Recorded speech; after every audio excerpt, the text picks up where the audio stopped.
La révérende prophétesse Jeanne Monnet est la présidente fondatrice de la mission évangélique Le Rocher des siècles Mérose, dont le siège est situé à Abidjan, Côte d'Ivoire. Elle est l'épouse de l'homme de Dieu Monnet Georges Yves et mère de 5 enfants. Prédicatrice de puissance et de renommée internationale, l'impact de ses messages brise les barrières confessionnelles, dénominationnelles et vise à la transformation des mentalités et au renouvellement de l'intelligence. Pluridimensionnelle, elle exerce avec succès dans plusieurs domaines. Auteure de la collection Métamorphomaille, éditée en plus des milliers d'exemplaires. Conférencière sur des plateformes nationales et internationales. Femme au grand cœur, la révérende Jeanne Monnet est aussi présidente de l'ONG Cœur de Mère, espace d'aide à l'attention des démunis, des veuves et des défavorisés.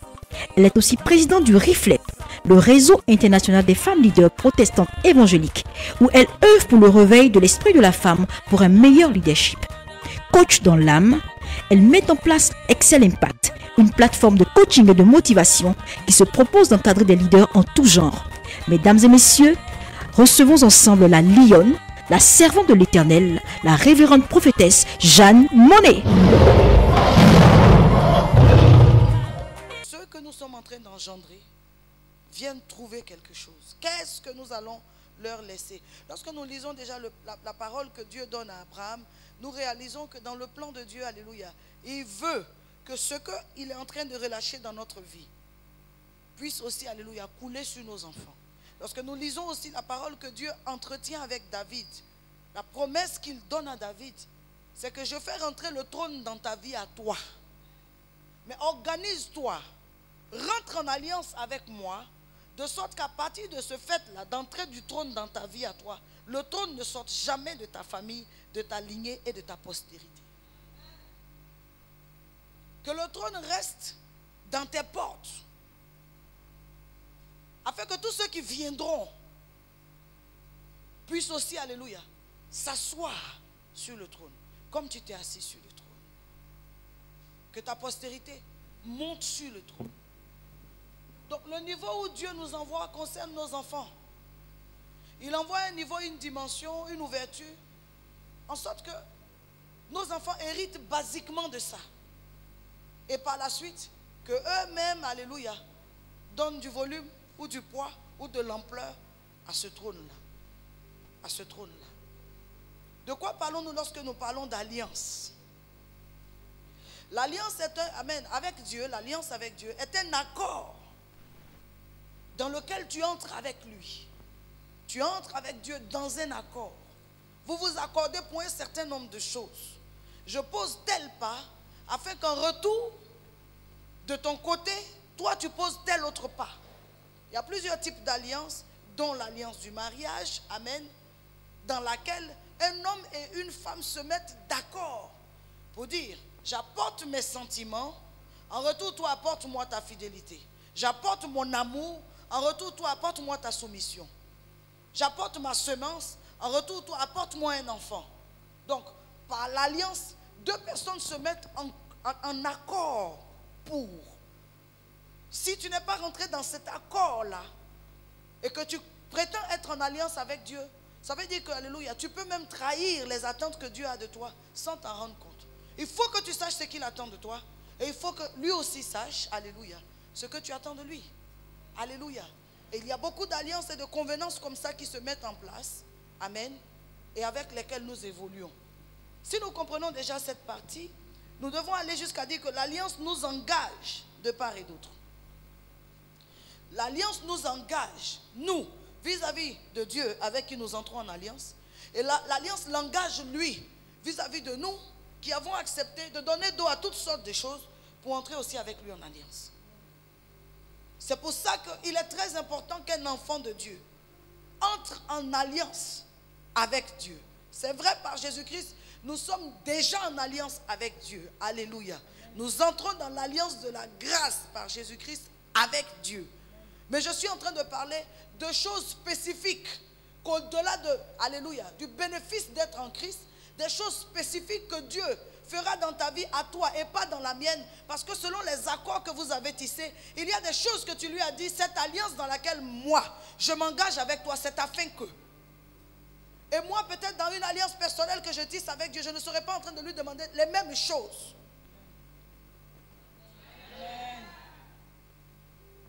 Nous sommes tous déjà, si nous avons accepté Christ, donc en alliance avec Dieu, c'est vrai.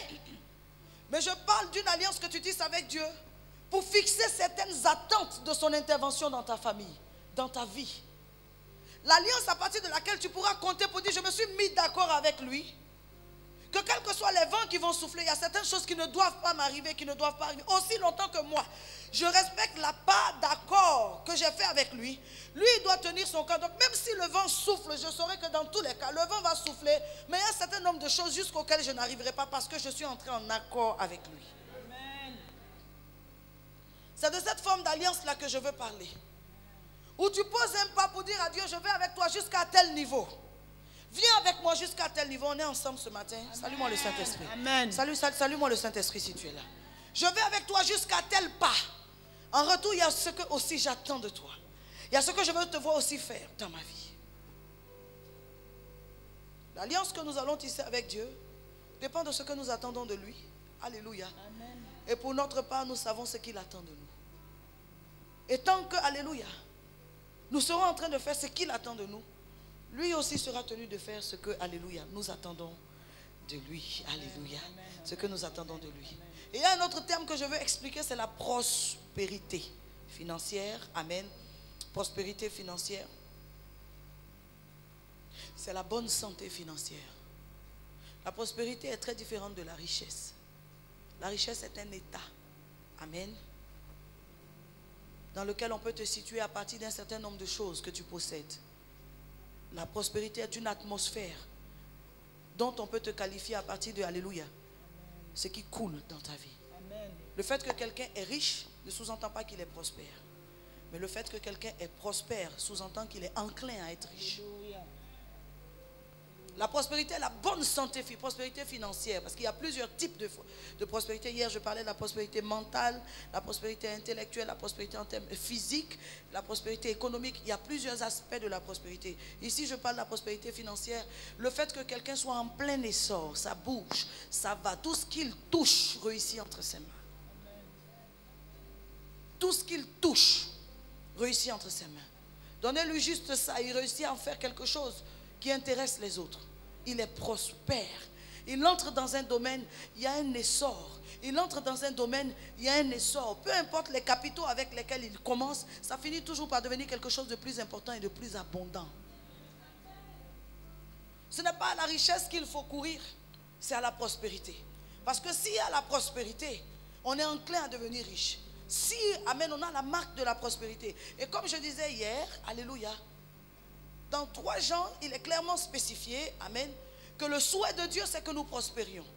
Et lui, il dit à tous égards, donc mentalement et tout, et spirituellement et tout, bonne santé spirituelle, prospérité spirituelle, bonne santé mentale au plan des émotions et tout, donc santé, alléluia, prospérité, amen, mentale. Et Dieu dit que tous les aspects, y compris financiers, il souhaite que nous prospérions. Dans le plan de Dieu, il n'est pas question que nous commencions des choses qui échouent. Il n'est pas question que nous fassions des choses qui échouent. Il n'est pas question que nous nous engagions et que nous engagions nos finances pour échouer. Mais dans le plan de Dieu, il est juste question que là où nous mettons notre pied, il doit avoir une faveur et une grâce qui se répand autour de nous. En sorte que les choses même étaient dures, mais parce que nous arrivons, les choses commencent à couler. Ah, je ne sais pas si tu me comprends. Je suis donc sur ce point en train de vouloir prophétiser sur quelqu'un. Même si tu vends de l'eau, l'eau n'aura pas le même goût. Écoute, Jésus a pris l'eau. Et à partir de l'eau que Jésus a touchée, à cause de la grâce, de la prospérité qui était sur sa vie, partout où il arrivait, le désert fleurissait. Partout où il arrivait, la maladie se changeait en guérison. Partout où Jésus arrivait, la sécheresse se changeait en verdissement. Les choses, amen, reprenaient vie sur son contact. Il arrivait, il n'y avait plus de vin. Il n'y avait plus, le vin était symbole de joie. Il n'y avait plus de joie, mais quand il a pris la simplicité de l'eau, il a simplement déclaré dessus et l'eau est devenue le vin le plus savoureux. Je suis donc en train de relâcher sur ta vie cette grâce de prospérité qui fait que quel que soit l'état dans lequel tu prends un ministère, l'état dans lequel tu prends une famille, l'état dans lequel tu entres dans la vie d'un homme, ta présence va laisser couler une huile de prospérité telle que la vie de cet homme, ce foyer, cet environnement, cette entreprise, ces choses vont commencer à redonner, alléluia, des couleurs. Donne-moi amen fort s'il te plaît. Aide-moi à avancer. Donne-moi amen fort. Quel que soit l'état d'un commerce que tu reprends, ce commerce va commencer à fleurir dans ta main parce qu'il y a une huile sur ta tête. Hier nous avons parlé de l'onction. Aidez-moi ici quelqu'un. L'huile qui va couler sur ta tête va commencer à affecter. Amen. C'est pourquoi tu dois faire attention à ton état. spirituel permanent. Amen. Bannis la tiédeur, l'inquiétude. Parce que, écoute-moi très bien, tu te renouvelles dans ton huile à partir de ton état spirituel. Alléluia. Les bontés de l'Éternel ne sont pas épuisées. Ses compassions ne sont pas à leur terme. Elles se renouvellent chaque matin. Bannis-moi l'amertume d'hier, la tristesse d'hier, ce qui t'a affecté hier. Écoute-moi très bien, tu dois fleurir chaque jour. Tu dois influencer ton environnement chaque jour. Tu dois, alléluia, connecter, amen, l'environnement que tu foules par une atmosphère de joie. Il faut que tu apprennes à prendre de la hauteur. Il faut que tu apprennes à t'élever au-dessus. Il faut que tu apprennes à ne pas rester sur les douleurs, à ne pas rester sur ce qui afflige, à ne pas rester sur ce qui amène, ce qui touche, ce qui blesse, ce qui abaisse, ce qui effondre. Il faut qu'en toi, chaque jour se renouvelle ces bontés de l'Éternel là, cette espérance de l'Éternel. Les bontés de l'Éternel ne sont pas épuisées, ses compassions ne sont pas à leur terme, elles se renouvellent chaque matin, elles se renouvellent chaque matin, elles se renouvellent chaque matin. Femme, tu es comme un spray. Tu es comme un spray. Il y a des sprays qui sont réglés. Il y en a dans les voitures, il y en a dans les maisons. C'est réglé, c'est juste posé là. Chaque certain temps, le spray s'active seul. Chaque certain temps, le spray s'active seul. Imagine ce que toi, imagine le poids de ta consternation. Imagine que tu arrêtes de faire bouger les choses. Imagine que tu arrêtes toi de faire bouger les choses. Imagine. Comment est-ce que la consternation va descendre sur la maison? Tu dois prospérer. Tu dois prospérer. Tu as obligation de prospérer. Parce que dans ta prospérité se trouve l'avenir de tes enfants. Ta prospérité cache l'extension de tes enfants. Écoute-moi très bien, si tu ne prospères pas. J'ai commencé le premier jour à te dire une chose qui est très importante. Je dis que, amen, l'homme mâle a été déformé de sorte que, parfois même, il a été configuré de sorte que, parfois même, il a ses propres enfants. Il préfère les laisser dans la sécheresse et dans la disette au profit des enfants d'une cousine ou d'une sœur. Au profit des enfants d'un frère ou d'un oncle. Pendant ce temps, ses propres enfants, il les mettra dans les pires écoles, tout simplement parce qu'il faut qu'il lui reste quelque chose pour les enfants d'une cousine. Alors que la logique aurait voulu qu'il mette ses enfants dans les meilleures conditions. Et s'il reste quelque chose, ça puisse servir. Il n'hésitera pas à coincer ses enfants avec des neveux et des nièces. Peu importe. Il n'hésitera pas à accepter même que sa soeur vienne partager la chambre à coucher avec les enfants. Au risque même de voir quelques aspects de leur nudité. Tout simplement pour que sa famille à lui le voit bien. Mais pendant que sa famille le voit bien, tes enfants, toi, sont en train d'être coincés dans leurs droits. Coincés dans leur environnement. Coincés dans toutes ces choses-là. Quel est l'avenir, la garantie que tu peux accorder à ton enfant? C'est d'avoir un minimum de prospérité. Tu n'as pas le choix, sauf si tu ne penses pas à la prochaine génération. C'est d'avoir un minimum de prospérité sur lequel, lorsque les restrictions de leur père les coincent, toi, alléluia, l'extra que tu as permet à tes enfants de s'étendre et d'aller un peu plus loin. De s'étendre et d'aller un peu plus loin. Et Rebecca nous montre ça. Rebecca appelle son fils Jacob et dit: Jacob, je vois bien que si c'est ton père seul, tu n'hériteras de rien dans cette maison.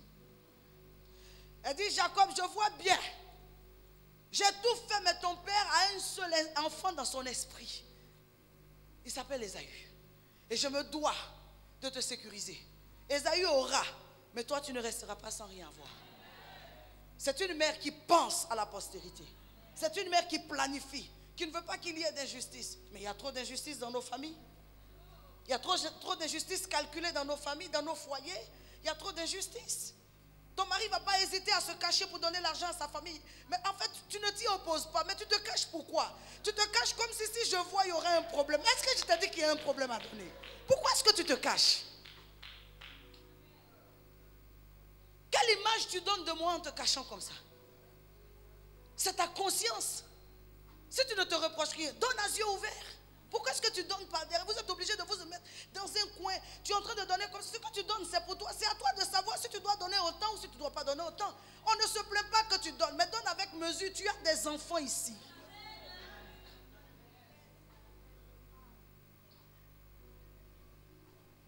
Tu as des enfants ici.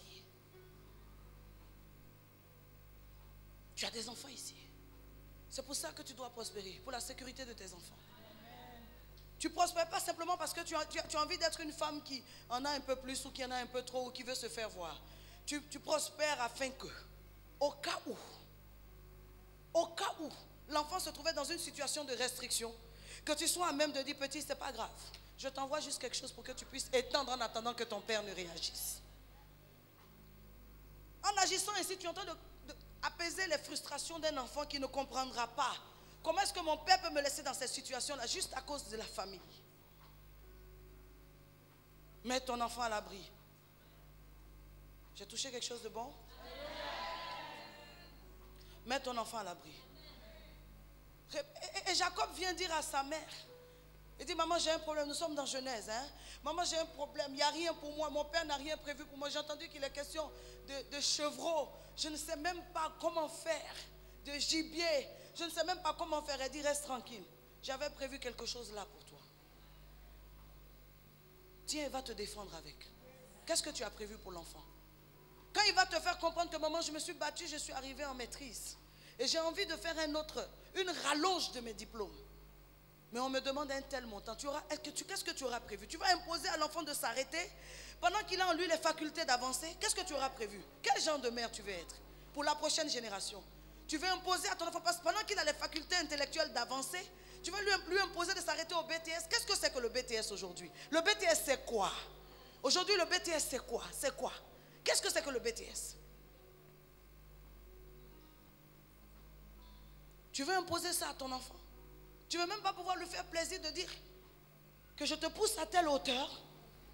Ta fierté, ce sera quoi dans ce qui sera devenu? Simplement l'avoir mis au monde? Quelle fierté? Simplement l'avoir mis au monde. Il y a des folles qui mettent des enfants au monde. Ta fierté, ce sera quoi? Ce sera ta contribution dans ce qu'il est devenu? Ta marque? Ou ce sera simplement parce qu'il est ton fils? Ta fierté sera où? C'est pour ça qu'il faut rentrer dans la ligne de prospérité. Et maintenant, commencez par planifier. Commencez par planifier tes ordres de priorité. Je me souviens pour mon propre cas. Mes enfants étaient encore au primaire. Au tout petit primaire. Que j'ai commencé déjà par ouvrir un compte à chacun d'entre eux. Et dans lequel, obligation d'un montant X chaque mois. Jusqu'à ce que. Et chaque fois que j'ai eu un pays où j'ai eu amène un pied à terre, je l'ai fait dans ce pays-là. Jusqu'à ce que. Et quand mon fils aîné était en train d'aller à l'université, devant certains choix d'université qu'il y avait vraiment tellement d'interrogations, j'avais la paix en moi. Parce que je trouvais que pour un enfant qui s'est battu et qui travaille, on a le devoir de l'accompagner. Et quand la question va se présenter, j'avais une paix en moi. Pourquoi? Parce que j'avais planifié pour un jour. Et j'ai dit que même si ce que j'ai épargné pour lui ne suffit pas, pendant que ses frères sont encore derrière, je vais aller casser pour ses frères pour que lui devienne, afin que quand peut-être nous on sera essoufflés, lui il puisse nous revenir en renfort pour aider ses frères. Planifier. La femme de Dieu, ce n'est pas simplement le micro prêché. Ce n'est pas ça seulement. C'est aussi un exercice intellectuel. Renouveler son intelligence et penser comme Dieu veut que tu penses. La femme de Dieu, amen, épouse de pasteur, dans peut-être ton cas. Ce n'est pas seulement rester marié, amen, derrière le pasteur, rester marcher derrière le pasteur comme ça, le suivre. On va prêcher ici, tu attrapes sa Bible, tu as un per diem de ses honneurs. Pendant qu'on acclame, on dit Madame X, et tu te lèves aussi, tu souris. Pendant ce temps, toi-même, tu vois que l'avenir de tes enfants est hypothéqué. Parce que tout ce qui rentre à la maison sert aux instruments. Tout ce qu'on le bénit sert à faire avancer l'église. Et pendant que l'église est en train d'avancer, quand toi-même tu te vois et tu vois tes enfants, tu te poses la question, tu as des pleurs intérieurs. Au lieu de t'asseoir pour pleurer, sors des émotions. Lève-toi et commence à construire une prospérité qui va garantir à tes enfants un lendemain. Un lendemain. Un lendemain. Nous parlons de planifier. Nous parlons de planifier. Le premier point sur planifier, j'ai dit que nous étions en train de travailler sur métamorphomai. Prédéterminé. D'accord? Quand on part sur planifier, par rapport à toi-même, il y a le niveau où tu veux que tes enfants soient, arrivent, que le niveau que tu veux qu'ils atteignent. Il y a aussi au fur et à mesure que l'enfant est en train de grandir, ce que tu entends. D'accord? De lui, je veux être. Aujourd'hui, il y a la technologie qui est à notre avantage. Pendant que l'enfant veut rentrer dans une filière, va étudier sur la filière. Va te renseigner. Je me souviens à un moment, un de mes fils, mon aîné me disait, maman, avec les notes que j'ai dans tel, je veux faire de l'aéronautique. Et pour un temps, j'étais très, très fascinée. Je veux faire de l'aéronautique. Je trouvais que c'était tellement bien de faire l'aéronautique. Après, je réfléchis avec son père et puis je l'appelle. Je dis, mon frère, tu fais l'aéronautique, tu travailles où après? Quand tu fais l'aéronautique, quand tu finis l'aéronautique, ça veut dire qu'il n'y a pas de possibilité. Pour le moment, dans le contexte actuel, avec toute l'émergence qu'on a, il n'y a aucun plan de devenir quelqu'un ici avec l'aéronautique. On ne sait pas encore d'ici 20 ans, d'ici 15 ans. Mais quand tu finis, tu restes en Europe pour tout le reste de ta vie. Tu restes quelque part loin comme ça pour tout le reste de ta vie. Parce qu'avec l'aéronautique, tu seras au chômage ici. Donc choisis quelque chose qui peut te positionner partout.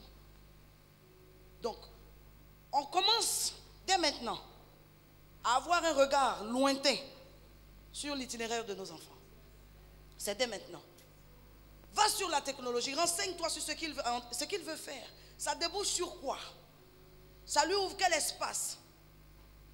Il devient quoi dans ça? Donc prédéterminé. Aller sur la base d'un plan prédéterminé par rapport à ça. Renseigne-toi déjà, peut-être qu'il est en collège ou au lycée, mais déjà ces études-là coûtent quoi? Et le temps qu'ils finissent, je vais vous dire au passage que ces grandes écoles-là augmentent leur scolarité chaque année. Dans certains pays, en tout cas, chaque année, il y a des montants qui se rajoutent à la scolarité. D'accord? Je suis convaincu que tu veux grand pour tes enfants. Je le sens dans ton regard. Je le sens dans ton regard. Peu importe là où tu es. Quand Saül a regardé David, il a posé une question. Il a dit à David, le potentiel que je vois en toi, c'est trop grave. De qui es-tu fils? Il aurait fallu que ton père t'ait préparé spécialement pour que tu sois ce genre d'enfant courageux, déterminé. Dis, de qui es-tu fils? J'aimerais qu'un jour on puisse t'arrêter comme ça. Madame, c'est vous la mère d'un tel? Ah, chapeau.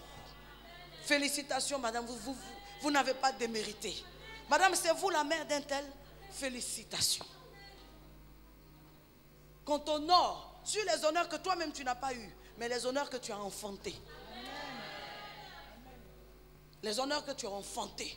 Que ton enfant devienne 7 fois plus grand que ce que tu as été dans la vie. Que sa position t'ouvre des portes. Que sa position te donne des honneurs. Ta position te donne les premières places. Que ton enfant atteigne un niveau que tu n'as jamais imaginé. Que sa position te fasse te réjouir. À cause de tes enfants-là, que les blancs te saluent. Que les blancs te reconnaissent. Que les blancs t'acclament. À cause de cet enfant-là, qu'on te fasse avancer de derrière vers l'avant. À cause de cet enfant-là. À cause de cet enfant-là. Peu importe le contexte. Ce qui compte, c'est ce que tu investis en lui. Et c'est pour ça que tu ne dois pas mettre de côté la prospérité financière. Ce n'est pas un péché de prospérer financièrement. C'est l'usage qu'on en fait qui est un péché. Ou pas. Avoir une bonne santé financière, c'est être en mesure de répondre à tous les défis immédiats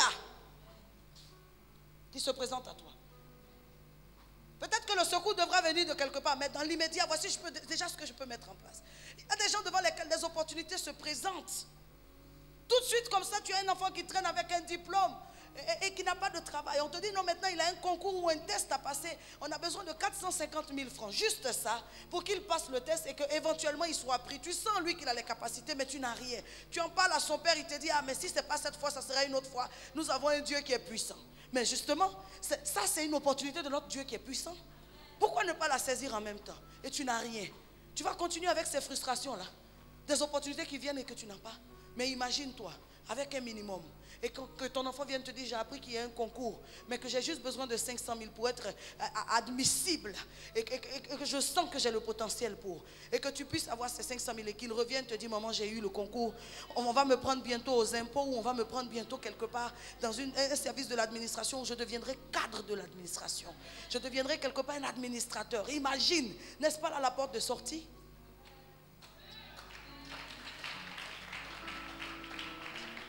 La plus grande des menaces pour une famille, c'est de manquer de ressources au moment où on en a besoin. La plus grande menace pour une famille, c'est de manquer de ressources spirituelles. Il y a des moments où la famille a besoin maintenant d'une intervention spirituelle et puis la ressource manque. Il n'y a personne qui est habilité à prier ou qui est en mesure de prier là. Il y a des choses qu'on peut chasser à coup de prière. Il n'y a pas besoin d'argent. Si on prie, ça part. Mais personne n'est dans la disposition spirituelle pour prier. La famille va abdiquer juste à cause de ça. La pire des choses qui puissent arriver à une famille, c'est de manquer des ressources. L'enfant est là. Il a les capacités, mais on n'a pas les moyens financiers. Manque de ressources. Il y a problème. Manquer de ressources relationnelles.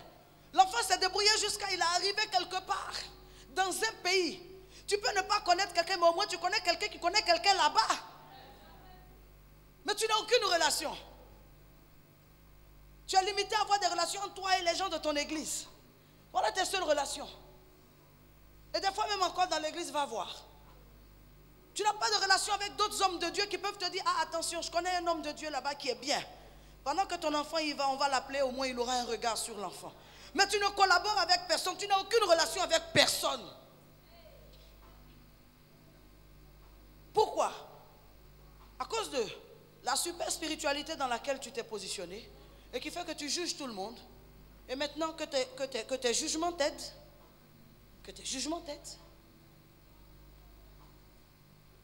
on ouvre ses relations avec des gens parce qu'on ne connaît pas demain.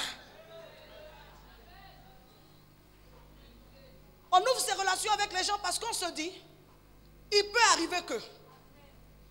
On ouvre ses relations avec les gens, on prend de la hauteur, on va sur l'essentiel parce qu'on se dit. On se dit. On ne gâte pas aujourd'hui parce qu'on ne connaît pas demain.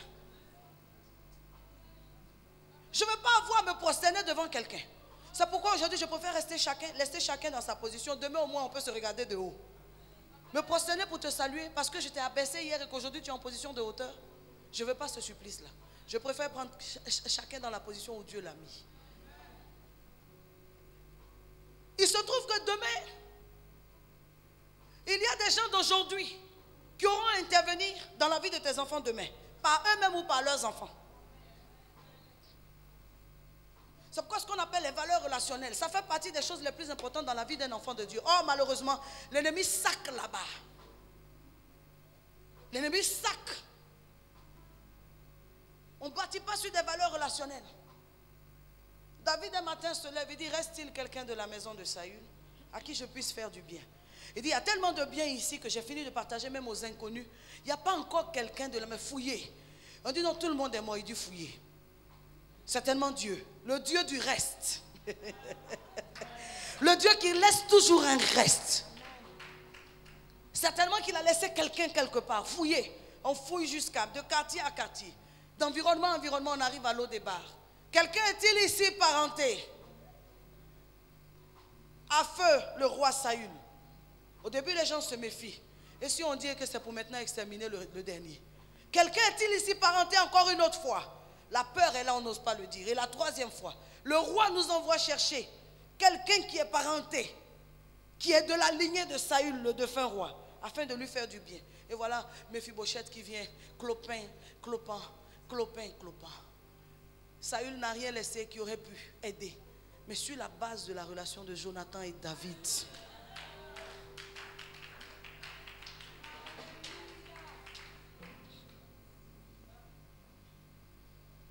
Sur la base de la relation entre Jonathan et David, on ramasse comme ça un perclus des pieds, impotent, indigent, qui sort de l'eau des bars. On a même qu'on a essayé de le laver, de le nettoyer, il a encore les marques de la misère de l'eau des bars. Il n'y a rien de royal sur lui. Tout ce qui est royal l'a quitté, tellement il est rentré dans le désarroi du deuil de son père et de son grand-père le même jour. L'avenir princier l'a quitté ce même jour-là. Plus d'espoir de succéder. On le ramasse comme ça, on vient le mettre où? À la table d'un roi. Et le roi dit, à cause de ce que Jonathan ton père a fait, tu mangeras à cette table le reste de tes jours.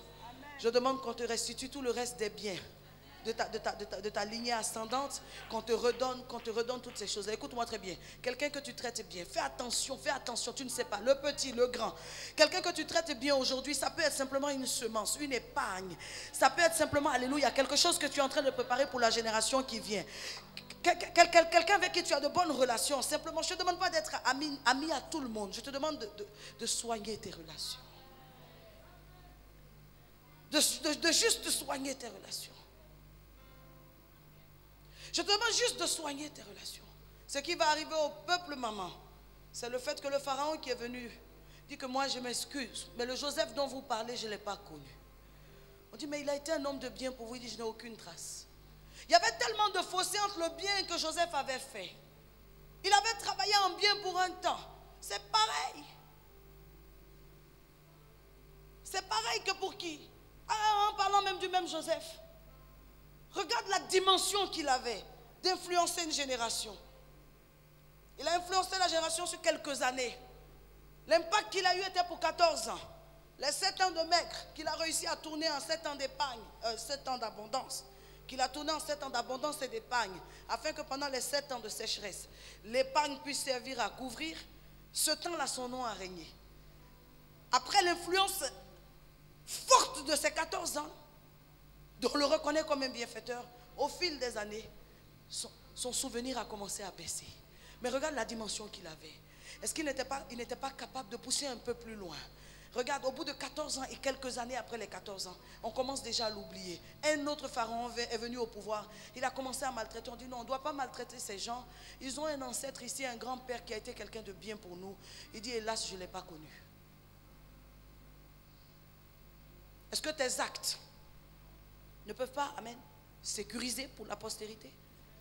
Est-ce que tes actes ne peuvent pas sécuriser pour la postérité? Est-ce que simplement tes actes? Quelqu'un m'a dit récemment quand j'étais à Jérusalem, pasteur, est-ce que tu auras quelques minutes?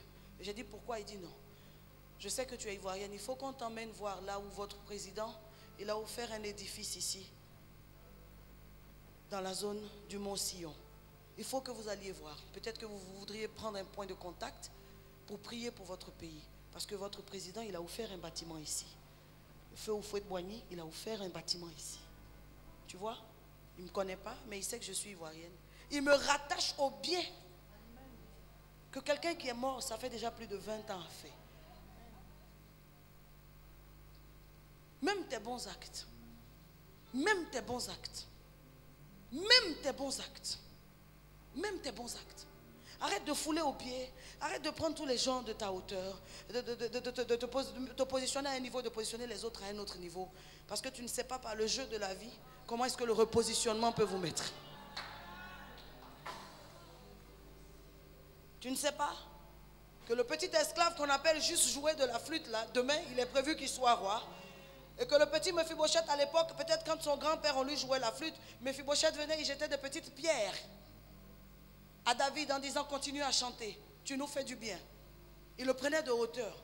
Voilà que le petit esclave qui joue de la flûte est devenu le roi.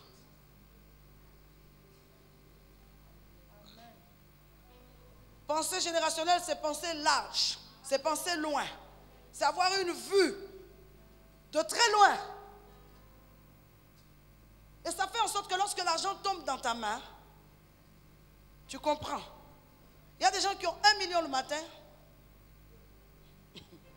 150 000 le même soir, le lendemain 25 000, et le lendemain vers 18 h, plus rien. Incapable de voir. Laisse-moi voir au moins le ciment que tu as acheté. Laisse-moi voir au moins les briques que tu as achetées, que je dise que oh, c'est normal que 1 million soit devenu 25 000 parce qu'entre-temps il y a des briques. Mais rien. Je n'arrive pas à voir quelque chose. Qu'est-ce que tu me montres? Chiffon? Qu'est-ce que tu me montres? Où est la terre que tu as achetée entre-temps? Qu'est-ce que tu me montres? Qu'est-ce que tu me montres? Qu'est-ce que tu me montres? Tu me montres quoi? Le marché que tu allais faire, acheter des tonnes et des tonnes de poissons, des choses comme ça. Juste vouloir captiver un homme avec la nourriture que tu prépares, acheter des grosses sauces qui finit de manger, il va rôter chez la femme d'à côté.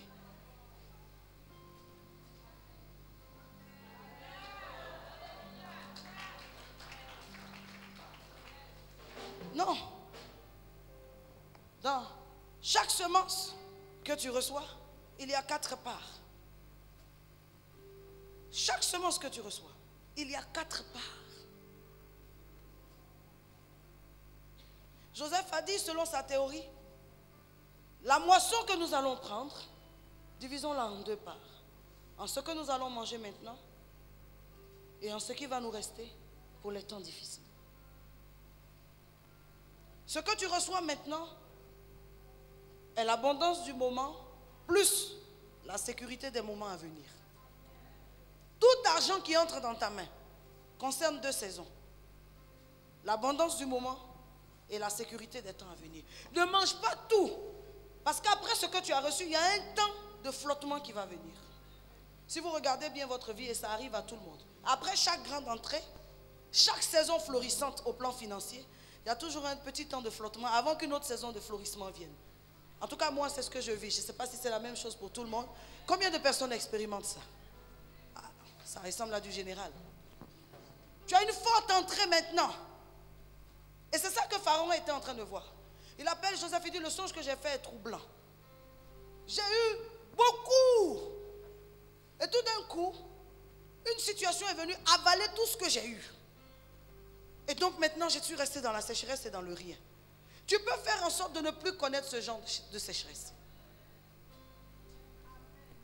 Par la gestion équilibrée. Souviens-toi, tout ce que tu as concerne 2 grandes saisons. L'abondance du moment. C'est beaucoup, mais c'est beaucoup actuellement. L'abondance du moment et la sécurité des temps à venir. Parce que peu de temps après, il y aura des situations. C'est comme si, dans le règne spirituel, les événements se succèdent face aux saisons. Il y a des situations qui attendent que juste tu aies l'argent. Et dès que tu as l'argent, il y a quelqu'un qui dit, ah, maintenant je peux tomber malade. Il y a un autre qui dit, ah, maintenant mon opération peut se déclencher. Il y a un autre qui dit, ah, maintenant je peux mourir. Je meurs et je choisis de mourir dans une grande clinique parce que l'argent qui est venu est beaucoup. Il y a un autre qui dit, ah, maintenant, il peut m'arriver telle chose. Donc chaque fois que tu as beaucoup, ouvre ton esprit. Ça ne concerne pas que maintenant. Ça concerne maintenant et les instants après. Si tu veux être quelqu'un qui est financièrement équilibré et qui n'est jamais dans les limites et dans les manques, pense comme ça. Ça concerne maintenant et les temps après. Maintenant, je parle de la théorie des 4 parts que je développe ici dans ce métamorphoma et semé pour moissonner. Selon Joseph, donc, il y a la part de la subsistance qu'on mange maintenant et la part de l'épargne au cas où. Allons-y avec ma théorie à moi, que j'ai développée, que j'enseigne partout où j'enseigne sur les finances. Selon ma théorie, il faut aller à 4 parts. Dans chaque argent que nous revenons, la part numéro 1 s'appelle la part de Dieu. C'est la part à partir de laquelle, dans le règne spirituel, la consigne est donnée qu'il est encore créditable.